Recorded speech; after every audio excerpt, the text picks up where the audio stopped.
Fabrice Deville, Vincent Artère, bonjour. Salut. Salut. Bienvenue pour Inside Cannes. Merci de nous inviter. Vidéo. Merci à vous.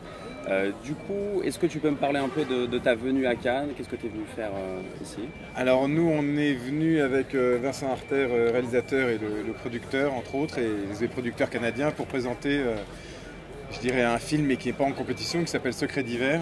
D'accord. Donc la venue à Cannes, elle est un petit peu, je dirais, entre deux eaux, Ouais. pour dire, bah voilà, on a un super projet, on a un super film, parce qu'on a fait un teaser. Et, enfin, pas moi, mais Vincent a fait un teaser et franchement, ça rend très bien. Ça rend très bien. Donc voilà la raison pour laquelle on est venu à Cannes. Et alors vous deux, c'est la combienième de fois vous êtes des habitués? Non, moi De c'est Cannes? Oui, oui, de Cannes. C'est la première fois. C'est la première fois pour toi, d'accord. moi, c'est la deuxième fois. J'étais venu l'année dernière. Et c'est vrai que la première fois, c'est vraiment un truc magique. On arrive comme on ne connaît pas, on se laisse porter. On a affaire à plein de soirées, plein de rencontres.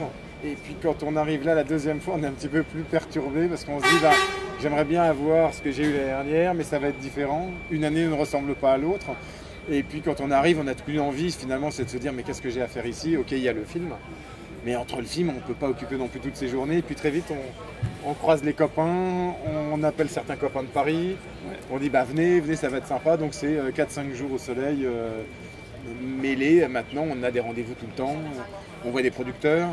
Ça permet de faire des rencontres vraiment différentes de ce qu'on a à Paris. Et justement, pour rebondir, c'est quoi ta rencontre la plus hors du commun en fait à Cannes, alors cette année ou l'année dernière? Est-ce qu'il y a une rencontre qui t'a vraiment particulièrement marqué, en bien, en mal ou peu importe Alors, là, c'est vrai que c'est pas du servir la soupe, mais c'est vrai que le film qu'on a fait, Vincent, ça fait partie des très belles rencontres de l'année pour moi. D'accord. Donc, mais là, c'est vrai que ça fait un peu particulier de le dire, on n'est pas dans une thérapie, etc. Mais ça fait partie, en tout cas, pour un comédien, de rencontrer un réalisateur avec qui on s'entend vraiment bien, où je pourrais aller très loin avec lui. Quand il y a le projet qui va bien, il ferait d'autres films avec d'autres comédiens, que ça ne me dérange pas. Je sais en tout cas qu'on est câblé pareil. Je l'autorise. On est câblé pareil, donc c'est très bien. Donc ça, mais voilà, en tout cas, ça fait partie des très belles rencontres sincères. L'autre rencontre qui est super ici, ça a été avec François et Claudio Baldini, qui sont les représentants de chez Grey Goose, la vodka. Et ils avaient l'année dernière la boulangerie bleue. Oui. Et là, cette année, ils étaient tout au bout d'un quai, dans une petite camionnette. Ils avaient aménagé un bar. Non, c'est juste Grey Goose. Ils ont aménagé un petit bar dans une vieille camionnette, une vieille fourgonnette, qui est complètement retapée à l'anglaise et qui est le plus petit bar au monde. D'accord. Et donc, on est reçu dans cet endroit. On y est allé avec Vincent et un ami producteur. Donc, on s'est installé et Claudio Baldini nous a fait un cocktail, un dry martini. Alors lui, il a l'accent italien, donc ça rend très très bien.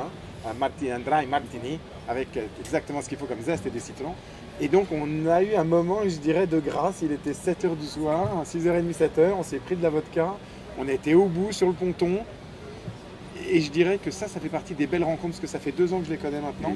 Et que ce sont vraiment des gens qui aiment leur métier, qui aiment la vodka, qui aiment la création. Donc on n'est pas dans un produit d'alcool, on est dans un produit de passion. Et je trouve qu'ici, on a des passionnés de cinéma, puis des passionnés. Voilà, c'est ces gens-là qui font de la vodka, mais c'est d'abord du blé, c'est tout ça. Donc moi, je suis passionné par tout ça, par la passion des uns et des autres. Donc voilà les rencontres. J'ai fait long, je coupe parce qu'après c'est... T'es passionné en fait par ça, c'est vraiment l'humain en fait qui t'intéresse finalement, c'est les rencontres, Ouais. peu importe. Et c'est ça que tu véhicules aussi dans ta manière de jouer, dans les films que tu choisis?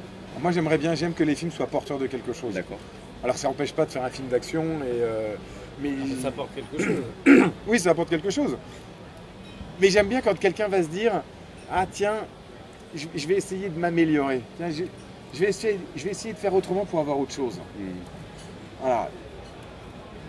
De sortir un peu finalement de la zone de confort en se disant on va aller plus loin, on va essayer d'apporter une valeur ajoutée, Ouais. plutôt que de rester dans ce qu'on sait faire habituellement en fait. Moi, en tant qu'acteur, on m'a rarement poussé. Il y a Brissot qui m'a poussé au-delà de ma zone de confort, Jean-Claude Brissot. Avec le film qu'on vient de faire, j'étais très confortable parce que c'était très sympa à faire. Peut-être que Vincent va dire, ah, bah, tu sais, sur certaines scènes, il fallait que je te pousse un peu plus, mais je dirais que c'était tellement moi que j'avais juste à freiner pour pas que mon personnage soit trop funky, trop machin, trop séducteur, machin. C'était juste je freine. Vincent il me faisait juste freine, je comprenais, je dis bon bah voilà. Donc mon personnage était très sur la retenue, pas dans la séduction, il a perdu sa femme, il rencontre un nouvel amour mais sans s'en rendre compte, il a une fille, c'est pas géré, machin. Donc j'ai pas encore eu de rôle à part Brissot où j'ai eu à sortir de ma zone de confort véritablement. D'accord. Je les attends. Et en quoi il t'a donné en tant qu'acteur le plus de fil à retordre en fait finalement? Ah ben Fabrice, Il n'y a pas de fil à retordre avec Fabrice. Non, mais c'est vrai, je pense que c'est comme quand tu montes dans une Mercedes ou une BM, tu sens que tout est en place, tu as juste à prendre. C'est confortable. Toi qui conduis, c'est très confortable, c'est très confortable. C'est très confortable, c'est pas stressant,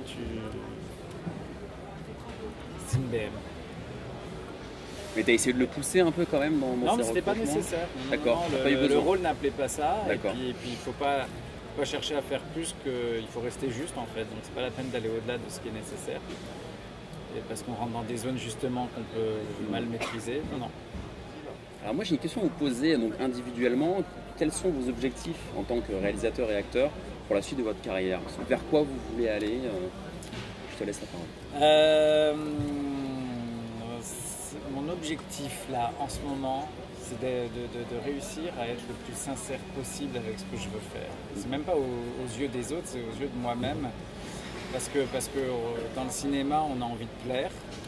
Et donc on a envie on peut être attiré par le chant des sirènes qui peut t'amener où tu te dis c'est ça qui est bien. Mais en fait, il faut rester connecté à soi-même. Et c'est pas facile du tout. Donc il faut toujours revenir au départ et puis se dire que c'est très exigeant et que ça prend du temps et qu'il faut réfléchir et c'est ça mon objectif. D'accord, donc vraiment être en cohérence avec soi-même. Exactement. Sans brûler les étapes, sans Exactement. vouloir... d'accord. Sans tergiverser et transgresser ce que tu es. Ouais. Et pour toi? Je dirais que je suis assez de son avis, mais ça fait un peu rapide. L'impatience peut gâcher de grands projets. C'est vrai. La colère fait faire qu'on fait les mauvais choix. Donc c'est de ne pas être en colère quand on n'a pas les rôles qu'on voudrait avoir. Je ne suis pas bankable, je ne suis pas connu, j'ai quand même un CV qui tient la route. Je peux être frustré de me dire mais j'aimerais pouvoir jouer ça, mais on va le confier à un autre. Qui est bon acteur, donc je le suis aussi, à quoi ça tient. Donc je dirais, c'est pour moi, pour répondre précisément à ta question, c'est qu'est-ce que je veux véritablement aujourd'hui? Avoir des rôles avec une palette qui soit émotionnelle un peu plus large. Bon, bah, je suis là, j'ai un agent qui fait très bien le job, Julie Artero, parfait, elle s'occupe de ça. Moi, je reprends des cours, des trainings avec une personne à Paris, donc c'est très bien, je me remets en question, je vais le travailler une fois par semaine, donc parfait, je fais le job. Maintenant, si je veux me mettre moi en avant ou si je veux pouvoir m'amuser et être dans une sincérité, c'est l'écriture et c'est passer à la réalisation ou à la co-réalisation. Moi, j'ai pas envie d'être réalisateur. J'ai envie d'accompagner un réal, j'ai envie éventuellement qu'il m'explique, mais je n'ai pas de velléité à ça. Moi, mettre les gens en connexion me plaît énormément. Pouvoir dire j'aimerais bien que tu tournes dans mon film, mais il est réalisé par un autre, que ça ne me dérangerait pas. Donc moi, je tendrais vers ça. Je tendrais vers ce travail d'équipe où le ballon, il faut qu'on le mette là-bas. Avoir une vision précise de ce que je veux, donc me distribuer dans des choses qui vont finalement me plaire et être dirigé par quelqu'un qui va me dire tu peux aller plus loin, Fabrice. Ce que tu dis là en plus, c'est quelque chose qu'on a perdu en France, mais qui existait à un moment où tu avais les films de De Funès, où c'était lui qui était en fait initiateur de plusieurs projets et qui savait les porter, mais c'était pas le réalisateur, c'était pas le producteur, mais il manageait l'affaire. On a le cas avec les Américains, quand tu vois un Adam Sandler, c'est pas lui qui réalise les films, pourtant c'est un film d'Adam Sandler. Il a sa patte, il est aussi important que le réalisateur. C'est ça. Merci à vous. Merci à toi. Merci. Le mot de la fin, ce serait quel message vous avez à faire passer, donc individuellement. Je vous laisse libre. Je t'en prie. Le message à faire passer,